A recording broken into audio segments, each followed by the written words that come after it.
keeper of the home, and today I'm going to walk you through a process of canning potatoes.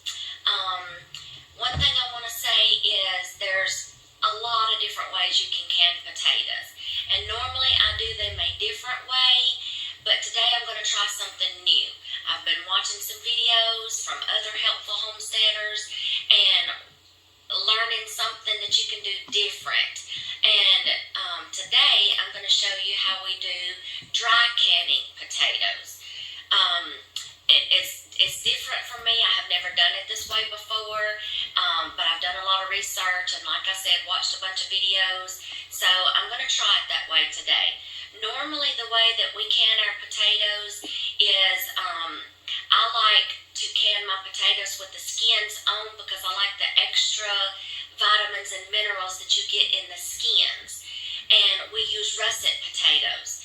I like a good crisp potato. So, and normally I will can them with water. But a few things that I've noticed. Number one, russet potatoes are very starchy. So I found a way to lessen the starch and get some of the starch out.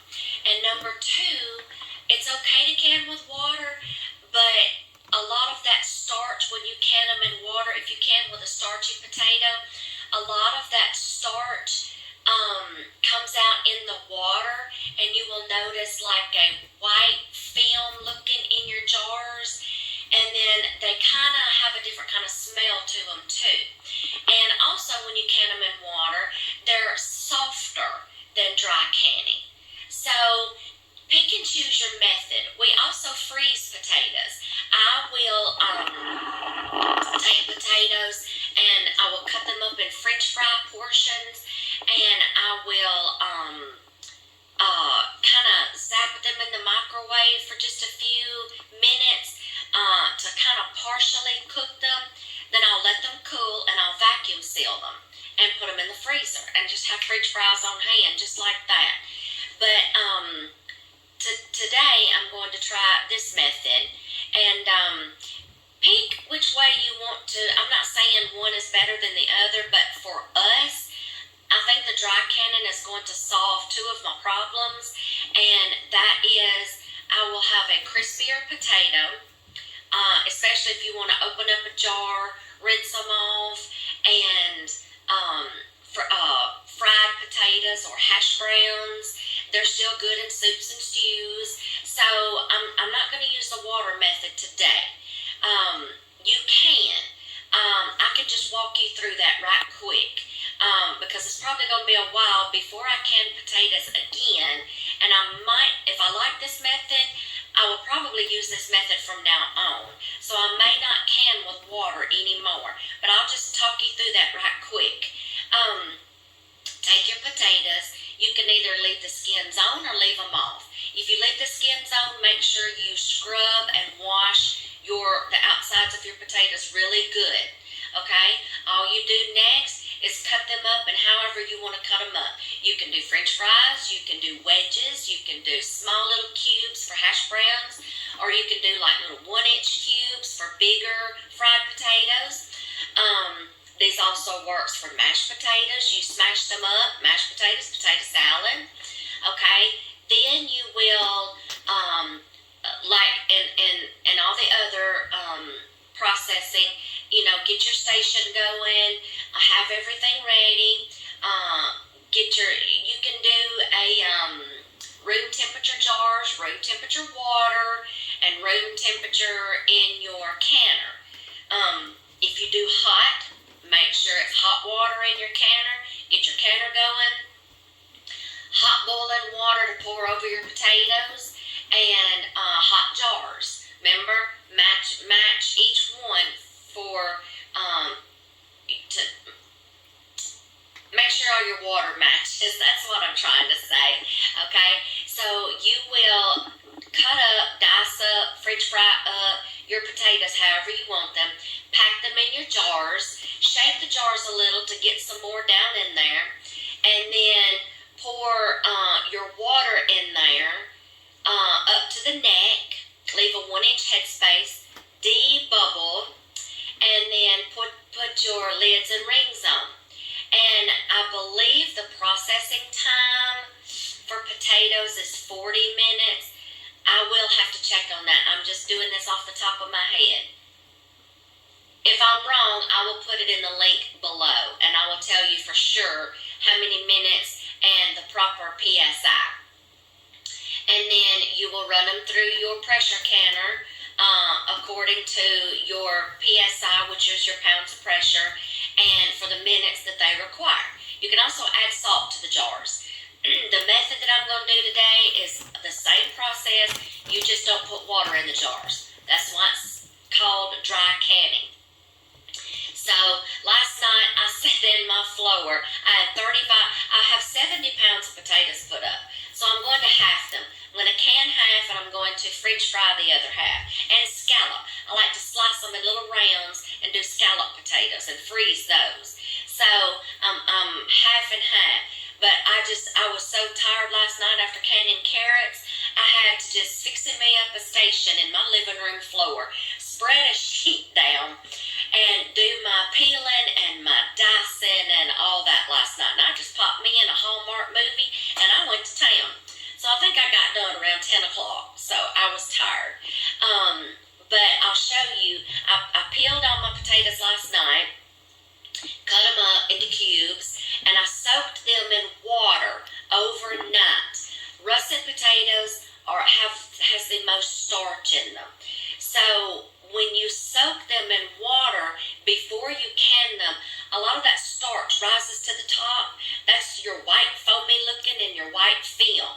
Okay, so this morning I'm going to pour all that water out, and I'm going to rinse my potatoes off and kind of pat them dry a little bit, and I'll show you what I did last night. So y'all come with me and let's start dry canning these potatoes. Okay, this is what my potatoes looked like last night and what they look like this morning. I just let them soak overnight. I've got 3 stock pots full. I don't know how many quarts I will get out of this, but we will see.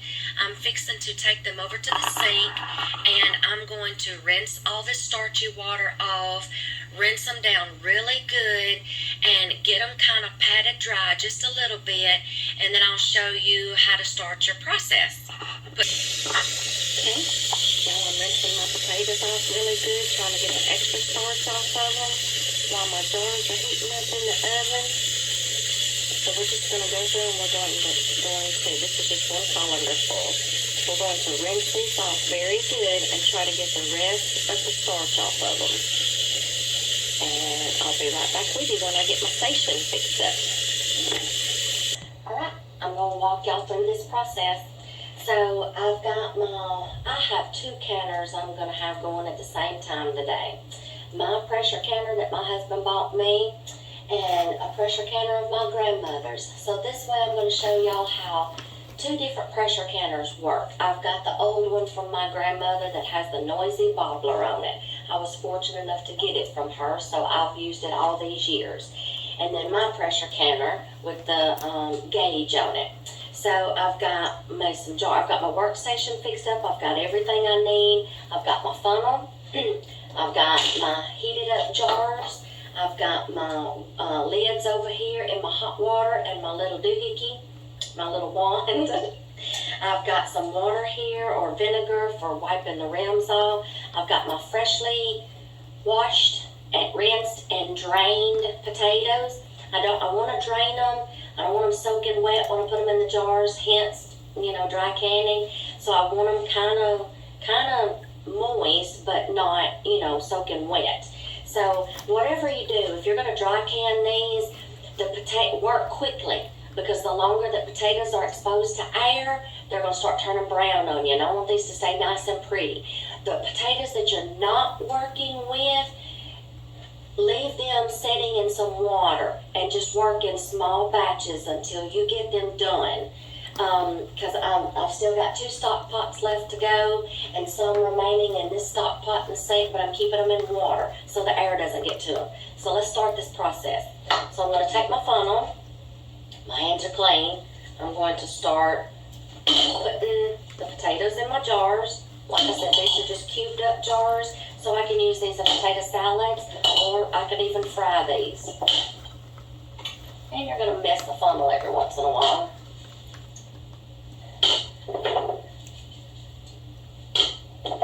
My water's getting ready over there, and my pressure canners are. Shake your jar to make room for just a little bit more. Maybe one more tater will fit in there. I'm not going to pack it too tight. Okay? I'm going to fill up all these jars. I'm going to do about 2 of them for you, and then I'll finish the rest of them up. Now, at this time, you can put seasonings in here if you want to. My jars are kind of cooled off a little bit so I can touch them. Maybe 1 or 2 more taters. I'm from the South, y'all would call them taters too.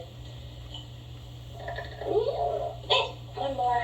Okay, let's go to the next one. Now, I want to show y'all. I'm just going to do 2 of these for right now just to save time.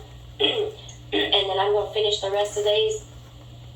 You can put seasonings in here. You can put salt, pepper. You can put Italian seasonings. You can put in there whatever you want to put. I've seen people put cloves of garlic and little slices of onion in there, and that works fine. But I never know how I'm going to use my potatoes as far as when I can them. So if I'm going to make potato salad and I'm going to put sweet relish in my potato salad, I don't want a garlic clove in there, and I don't want, Italian seasoning in there for that purpose. So I'm not going to do any seasonings in mine at this moment. I will do the seasoning when I open them up to use them. Okay, so we're going to take a jar, and I'm going to clean the rim really good. Y'all, there's just some reason why I like to use vinegar. It just helps me think it's getting cleaner a little bit better. So inspect your jars for nicks. You need to do that before you even start a project.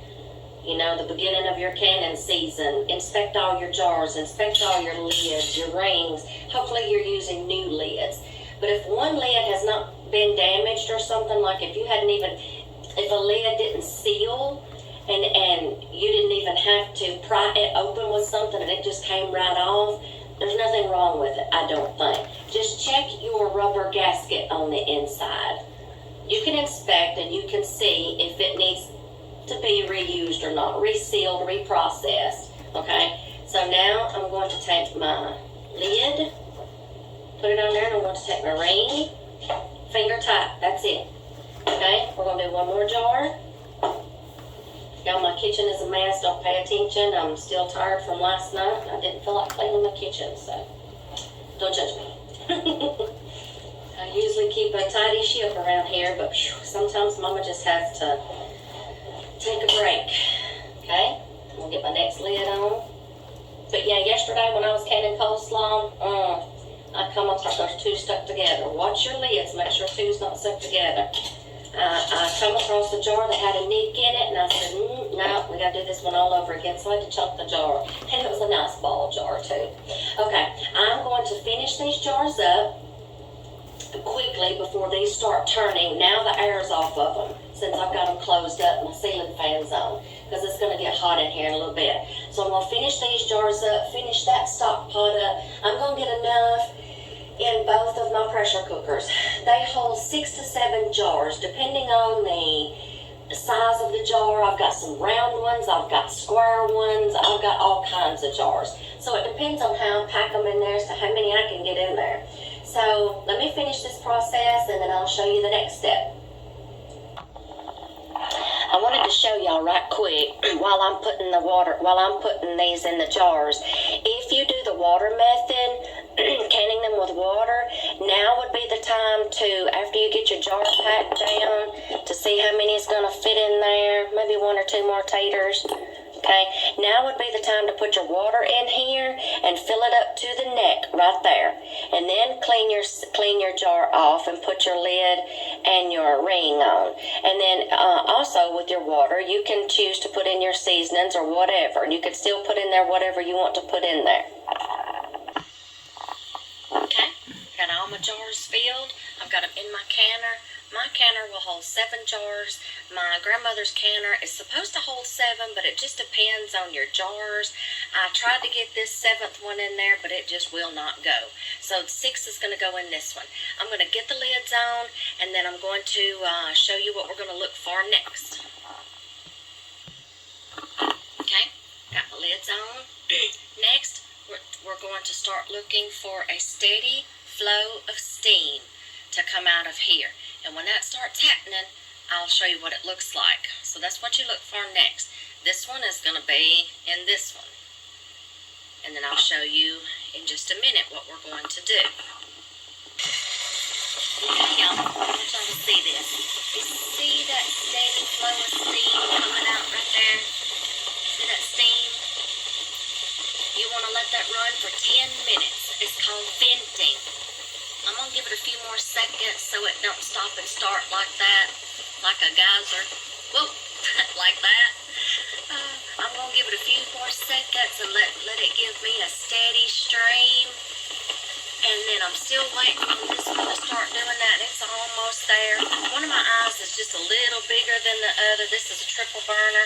This is a little smaller. So this side takes a little longer. So this side, this canner is going to get done way before this one does. So I'm going to have 2 different times going here. 2 different canners. So, but this one's almost here. And when I get ready, I will show you how to put my floater on. This one is almost there. It's spitting just a little. I'm going to show you my floaters for 2 different pressure canners. This is the pressure canner. This is the floater for mine. This one is going to go on here when it starts. Ooh, that's hot. When it starts. And then, oh, hello, Mr. Phibb. I'm out. I need to get another one. This one is the one that goes on my grandmother's pressure cooker. I'm pretty sure some of you ladies out there know and remember the sounds of these. Hers is Miromatic. I believe mine is a Presto. So when this one starts starts steaming, and this one starts steaming, I will put the bobblers on them. And we're going to let these, when these come to a steady stream, we're going to vent them for 10 minutes. Then we'll put the bobblers on. So I'll be right back.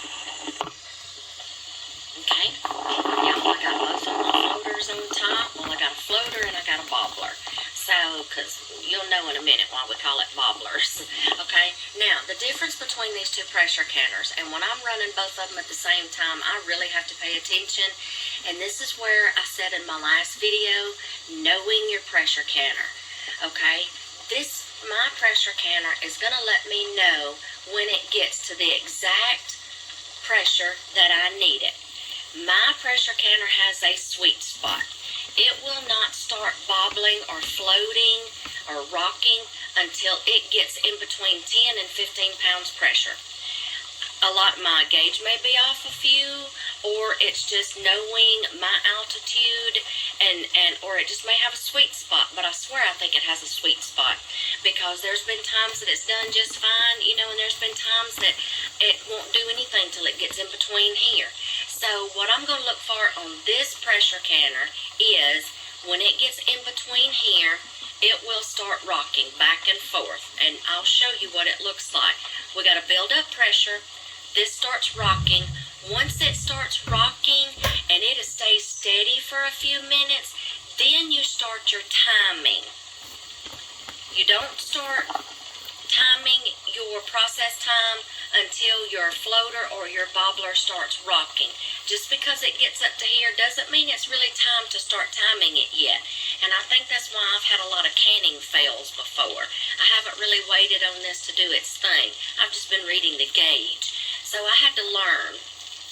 So when this comes up to pressure and this starts rocking, I'll show you what this one looks like. This canner is going to be different.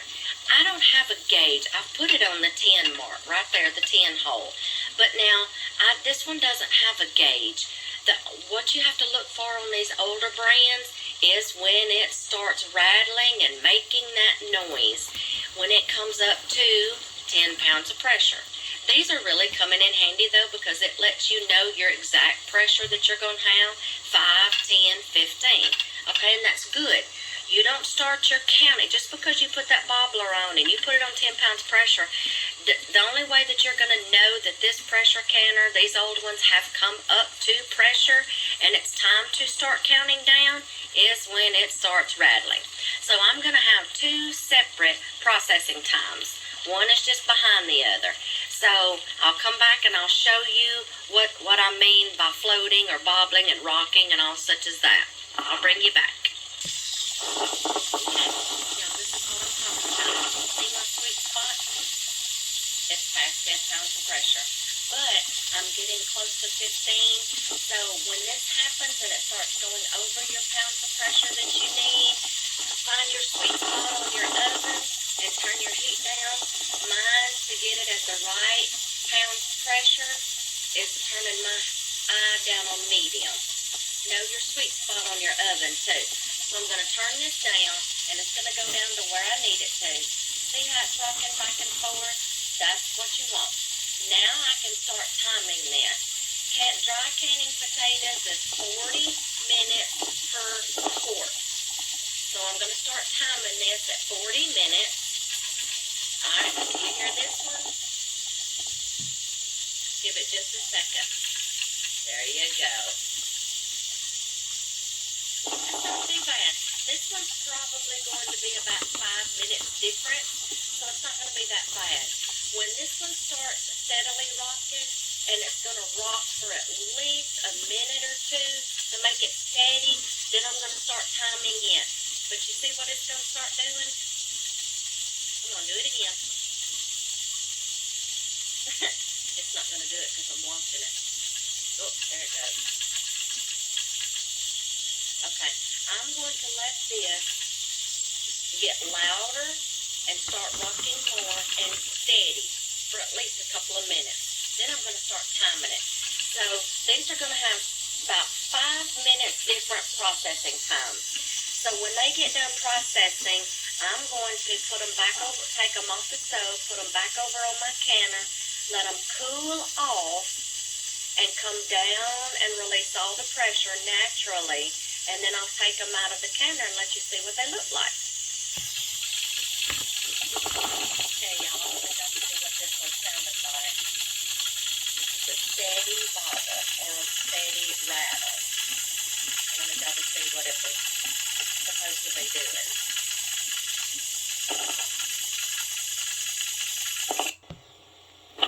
Okay, so I took these off the stove. I've let them cool off. I can touch them now. The temperature, the pounds of pressure has gone all the way down. That means it's released all of its pressure in here. Now it's safe to take the floater off. Never take a floater off if the pressure has not released naturally, or you're going to create siphoning, and you could take a chance on releasing the pressure too quick and busting a jar. And so this one has cooled off to the touch, and it's you hear that noise? That had just a little bit left in there, but that was it. So, see, that's what I mean. Don't take it off. It's just still got some heat in there. That was all. But this one I know is already finished, so we're going to take the lids off and we're going to see what they look like. Okay, so here they are out of the canner, and all the jars sealed.